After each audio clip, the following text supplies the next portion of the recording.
Hello students, कैसे हैं आप सभी लोग। आज हम लोग पढ़ने वाले हैं नीट के लिए एक बहुत बहुत इंपॉर्टेंट टॉपिक, वो है स्पर्मेटोजेनेसिस, और वो भी शॉर्ट वीडियो में। ओके, स्पर्मेटोजेनेसिस क्या है? स्पर्म का फॉर्मेशन, जो कि प्यूबर्टी एज पे 11-12 साल में एक लड़के में होता है।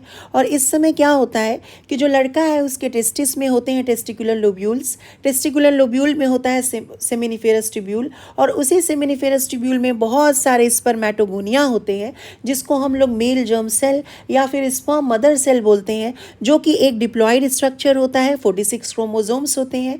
ये स्पर्मेटोगोनिया प्यूबर्टी आते ही हॉर्मोन्स की वजह से क्या होता है, माइटोसिस करना शुरू करता है और अपने नंबर को बढ़ाने लगता है। अंडरस्टूड। अब इसमें से कुछ स्पर्मेटोगोनिया जो है वो अपने आप को बढ़ाते हैं, अपने साइज को ग्रो करते हैं, साइटोप्लाज्मिक कंटेंट इंक्रीज करते हैं, यानी टेक्निकली इन स्पर्मेटोगोनिया में डिफरेंशिएशन हो जाता है और उससे जो स्ट्रक्चर बनता है वो है प्राइमरी स्पर्मेटोसाइट। ये जो प्राइमरी स्पर्मेटोसाइट होता है ये डिप्लॉयड स्ट्रक्चर है।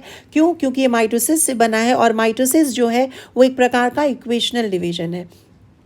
अब ये जो प्राइमरी स्पर्मेटोसाइट है ये शुरू करता है क्या, मियोसिस 1, और वो बना लेता है 2 सेकेंडरी स्पर्मेटोसाइट। एक प्राइमरी स्पर्मेटोसाइट से 2 सेकेंडरी स्पर्मेटोसाइट्स बनते हैं। सिंस ये मियोसिस 1 से बने हैं तो जो सेकेंडरी स्पर्मेटोसाइट से ये हैप्लॉइड स्ट्रक्चर्स होंगे। अब ये सेकेंडरी स्पर्मेटोसाइट शुरू करेंगे मियोसिस 2, जो कि अगेन एक प्रकार का इक्वेशनल डिवीजन होता है, और उससे जो स्ट्रक्चर बनता है वो होता है स्पर्मेटिड्स। 2 सेकेंडरी स्पर्मेटोसाइट से 4 स्पर्मेटिड्स बनते हैं। अब ये स्पर्मेटिड्स में फिर डिफरेंशिएशन होगा, है ना, और उससे क्या बन जाएगा, स्पर्म।